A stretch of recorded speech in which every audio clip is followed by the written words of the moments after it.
So I recently bought the Uncharted Nathan Drake collection for PS5 and I played through the entire trilogy just for myself. And it was pretty fun. Each game varies in quality, but for the most part they all have something to enjoy in them, and it's a pretty solid trilogy overall. At the time of writing the script, I still haven't finished Uncharted 4: A Thief's End, but I'm loving it so far. I plan on reviewing all the mainline games eventually, but not anytime soon since I already played them recently. Maybe when I decide to replay them sometime next year, maybe. The point is, with me finishing the Uncharted trilogy and me finishing my hour-long retrospective on the Indiana Jones movies, which I will upload when the algorithm is in my favor, I decided to take a look at the Uncharted movie.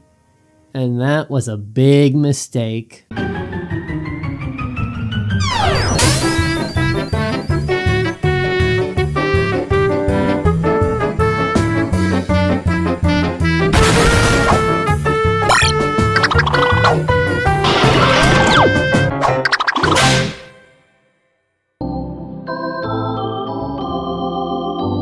Now, look, we all know that video game movies have a tendency to be, well, not good. And this movie is definitely no exception. Video games definitely have great stories in them, and a lot of them definitely could work as a movie, but most video game movies sadly don't know how to handle their source material. Of course, you have the classic movies that don't feel like the source material at all, and recently you have movies that definitely have respect for the games, but to the film's detriment.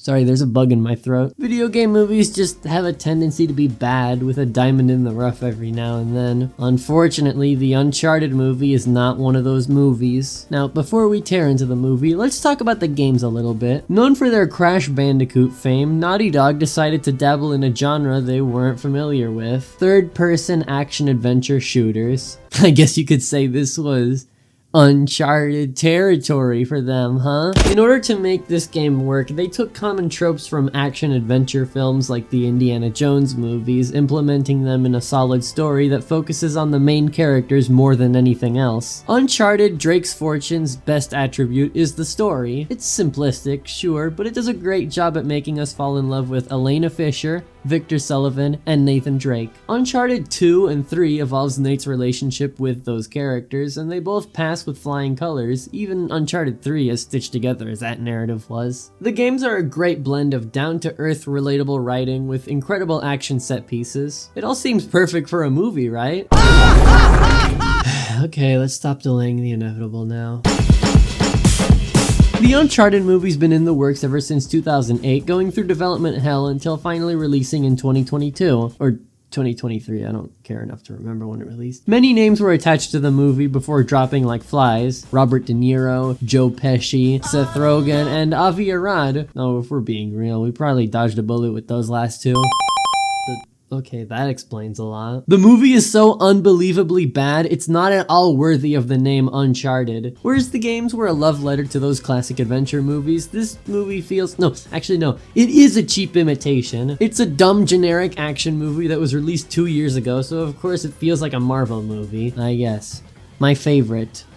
Now, normally I like to go from start to finish on whatever I'm reviewing, going over whatever I do or don't like whenever the moment calls for it. I'm still gonna try my best here, but I can't guarantee anything because this movie was so boring I started to periodically do anything but pay attention to the movie. Now, when it was over, I barely remember anything from it. So let's dive right in. Immediately off the bat, we see the first sign that this movie is gonna be shit. It was made by Sony. Anyway, we start with a cold open of Nathan Drake hanging onto dear life outside of a plane, directly ripped from Uncharted 3. This opening tells us the movie is more interested in playing it safe by shamelessly ripping shit from the games and putting it in the movie, disregarding what made everything actually work in the first place. In Uncharted 3, the plane scene was a great dramatic moment that was followed up by the most fucked situation Nate found himself in, being stranded in the desert for days and not giving up if it meant saving his best friend. Here, it's just used to have a cold open as the film starts in media res. Yeah, I know what the term means now. I'm smart. Uncharted 2 started in a similar way, and that game proves that starting in the middle of the story can be really effective if done right. Just pretend for a minute that I don't really care about any of that stuff. But in the movie, it doesn't really do a good job at hooking us. It just comes off as really generic.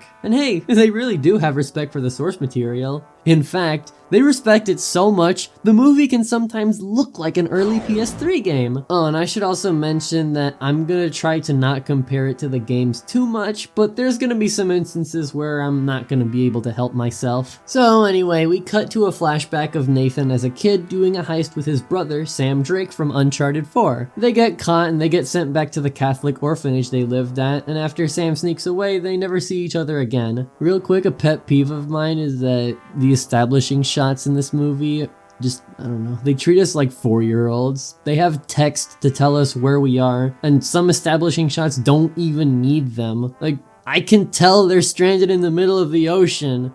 You didn't need to tell me. And overall, I just hate how average everything is. Again, the games give you a rushing feeling with their incredible gameplay and stories. Part of why the stories were so compelling is that they were interactive. They could have done something with at least an ounce of sauce the source material had, but this movie doesn't even do the bare minimum. Getting off topic for a bit, I think video game movies would be a lot better if they just took movies with similar premises and basically took their narratives and overall what works about them. For example, the Super Mario Bros. Movie is about an average guy, voiced by Chris Pratt, who works a minimum wage job in a bustling city before he gets sucked into a magical portal and he meets a strange girl who tasks him to save the world against an evil imposing empire. You know, like the Lego movie. I hear they want to make a Portal movie, which sounds like a fool's errand if not for the fact that there's already an emotional movie with the main characters being robots. And as much as I hate to bring up that franchise again, the Five Nights at Freddy's movie would be a lot better if they took notes from Night at the Museum. The Uncharted movie team had the easiest job in the world. You have a whole film series made decades ago about a snarky treasure hunter with intense action and great writing that they could have used as inspiration, but nah, what we get instead is slop that's trying to imitate the real greatness of Naughty Dog's masterpieces. I mean, I guess I shouldn't expect much from the same director as Venom. So now we cut to the present where we're reintroduced to Tom Holland's Nathan Drake. If you ask me, I don't particularly like Tom Holland. I don't think he's a very good Spider-Man, and he definitely isn't a good Nathan Drake. He doesn't just not look the part, but his attitude is all wrong. Here's Nathan Drake killing someone in the games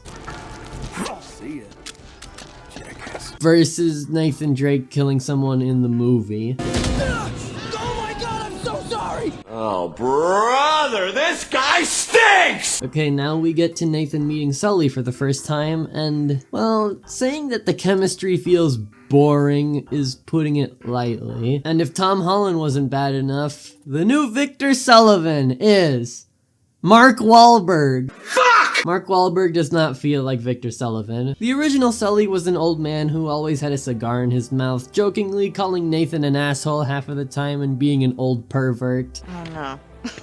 You're a dirty old man, Sullivan. But at the end of the day, he still had Nathan's best interest in mind, and really below all his shittiness, he's still an old softy. In the movie, well, he's Mark Wahlberg. He's too overly selfish, and he doesn't seem to care about Nathan all that much throughout the movie. Really, the only thing it seems like he's interested about is the treasure. Yeah, Sully was kind of a dick when he first met Nathan in Uncharted 3's flashback, but when the villains pointed a gun at Nate, that's when Sully decided to take action. Okay, so Victor Wallflower hires Nathan, not Drake, to partake in this heist to steal this golden crucifix needed to find buried treasure from Antonio Banderas. This is the second Indiana Jones ripoff I've had to endure with him in it. I also hate the music in this movie. Who thought it was a good idea for the movie based on Uncharted, known for having emotional, atmospheric, and intense orchestral music,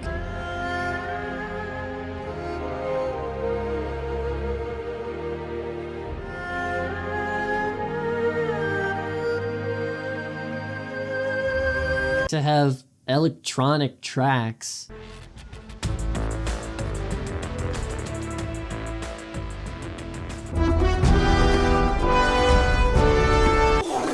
Hey look, it's the Naughty Dog logo. That's a funny reference. I assume we're 50-50, right? 50-50? On what, the gold? Yeah. Are you high? You know, there's been years of my life. You get 10%, and that's me being generous. Wow. That's awfully generous. What are you gonna do with that kind of money? I'm sorry, was there supposed to be a joke there? Oh yeah, the comedy sucks, by the way. It's just more Marvel quipping. All the jokes are either, haha, they said one thing, but then the other thing happened. Typical Sully. You'd rather lose the gold than... Or this stupid running gag about bubble gum that confuses the hell out of me. Or you can just go with the bubblicious Jesus. No, it's just bubble gum. We should actually put the gum in the martini. It's my last piece, man. Ah, thanks, everybody. Guess I'm gonna go drink my own pee. Okay, after some fake texting and After Effects, the main characters make it to the fancy auction they have to steal the cross from by splitting up and creating a diversion by cutting the power like in Uncharted 4. And this is another massive downgrade because the game's auction took place in Italy with incredible environmental design both inside and outside the auction. And here, well, they're in New York. Even if it was still set in Italy, I have a feeling the movie wouldn't slow down to appreciate the scenery. Ah, shit! You shouldn't have come out to play with that camp boys. We ain't about to get up for good as well. Whoa. I literally have no idea what you're saying. Okay, see, now they remember to include the joke. It's not funny, but at least I could tell there was an attempt at humor. So after the heist fails and we get introduced to the villain, we see more blatant Indiana Jones ripoffs before we see this movie's take on Chloe Frazer from Uncharted 2. And honestly, she's actually not that bad. The actress is much more fitting to play Chloe than Nate and Sully's brain-dead casting choices. Writing-wise, I think she's done okay, but she's a little too mean. In the games, Chloe was sarcastic and betrayed people plenty of times, sure, but she had moments of empathy, most notably Uncharted 2's third act. But movie Chloe doesn't really feel like she's part of the gang half of the time. She just betrayed Nate and Sully a couple of times, and the movie forgot she exists towards the end. Whatever, after they chase Chloe around, the characters go to a church where they're supposed to find a secret underground temple or something, I don't know. Nuns. Why's it always gotta be nuns? Okay, you need to cool it with the Indiana Jones shit. I just made a video that's an hour long talking about all 5 movies. I'm tired of seeing that, man. When did you decide to become Indiana Jones? Okay, so this next scene has Chloe explaining her backstory. Basically, her father left her after she sold the treasure Chloe found when she was little, which is why she's so untrusting towards anyone and cares so much about finding the treasure. I also think it's only a little annoying how she just picks at the lock with a knife, but in the games, you just... Also, there's quite a few jokes relating to Sully being old, but Mark Wahlberg doesn't look that old yet. I don't know what that's about. I don't know what's cuter. You're concerned with the fact that you just said the man from the app. You have so many apps open. What is wrong with you? Next, the characters split up and they need Sully to put his cross into a keyhole in the middle of a Papa John's or Nate and Chloe drown. Okay, I gotta ask, why Papa John's? It's not gonna work, movie. I'm immune to product placement. I didn't use the Sonic movie clip yet, that's how you can tell this movie's bad. Okay, so now we're reintroduced to the main villain who showed up earlier, but I didn't care enough to point it out. Next, Chloe betrays Nate and takes the map thing they found in the pot full of sand, or was it salt? I don't know. And then we learned that Nate's brother, Sam, is possibly dead, but again, in the game, we watch him die and it's really dramatic and compelling, but it's reduced to 2 lines of dialogue in the movie.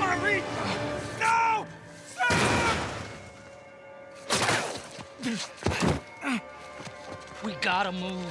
Oh no, he's still down there. No, he's gone. Come on, the boat's just beyond the wall. No, I can't. Can't leave him behind. Nate, your brother is dead. Either come with me or join him. Just have it your way.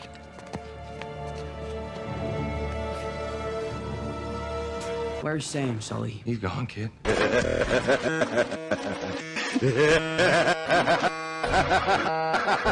And this revelation introduces one of my least favorite tropes, the unnecessary third act disagreement. You know, the games didn't have to resort to shit like this. You know, because the stories there were actually good. Anyway, they decide they want to chase after Chloe, but Nathan, not Drake, is all like, after this, we'll go our separate ways because I hate you and you're a doo-doo head. And we obviously know they're gonna kiss and make up after they beat the bad guy and save the day, so at the end, we do not care. Okay, so now the bad guys have the treasure map and they're loading shit onto a plane. Whoa, holy fuck, it's just like the plane from the beginning. Okay, so now they fight the henchmen on board, they open the hatch and Sully just yoinks himself out of the sea. Also, something I noticed in the movie is that Nathan barely shoots anyone. You heard me, the main character from the movie, based off the third-person action-adventure shooter, doesn't shoot anyone. So then Chloe hits Nathan with a car and they fall down and die. After they activate a parachute and wash up onto a beach, we find out that Nathan Drake is in fact in the movie. Fell out of a car that fell out of a plane? Huh. Hey, you know, something like that happened to me once. Hey, I'm Nathan Drake! This is also the only time the theme song from the Uncharted games plays. I'm not kidding. Afterward, Nathaniel Bandy grabs the crosses and puts them on a compass on the map, and rotating them pinpoints the location of the treasure. This part makes no sense. What if he turned the crosses the other way around? If he did, he would end up getting the wrong location. Speaking of the wrong location, he just leaves fake coordinates for Chloe and fucks off to go find the treasure with the guy from Ted. It's like the movie didn't know what to do with her, so they just told her to fuck off before the climax. So yeah, Chloe is done absolutely dirty in this movie. Her development and likability as a character, gone. It's all gone. She's just a hollow asshole who only cares about the treasure. I thought it was kind of weird that this movie doesn't feature Elena Fisher, but now I'm just glad they didn't. So now Nathan finds a couple of abandoned pirate ships and he climbs on board to find the treasure. The bad guys attach the shits onto their helicopters and fly away. You know, when I played Uncharted 1, I thought the sudden introduction of zombies was a little sudden, but that's somehow less jarring than this. Oh yeah, I don't know why I took this long to comment on it, but the action here really sucks. They do that thing where the camera just cuts way too often in an attempt to make the action seem more intense than it actually is. It's especially horrible in this dumbass climax with CGI ships slamming into mountains, and it all somehow looks worse than the fucking PS3 games. And again, Nathan doesn't fucking shoot anyone even when he gets the gun holder thingy, since he has to earn his iconic costume, I guess. Okay, time to end this shit already. After the Scottish guy died, Nathan climbs up to the helicopter that Sully hijacked, but the bad guy tries to slow him down. So now Sully has to choose between keeping the treasure and saving his friend. Except he really doesn't need to choose, since he could keep the treasure and shoot the bad guy with a gun or something, but what do I know? I didn't direct Venom. So after the villain falls down to the sea, the pirate ship falls onto her. So now Nathan and Sully are best pals and the movie ends.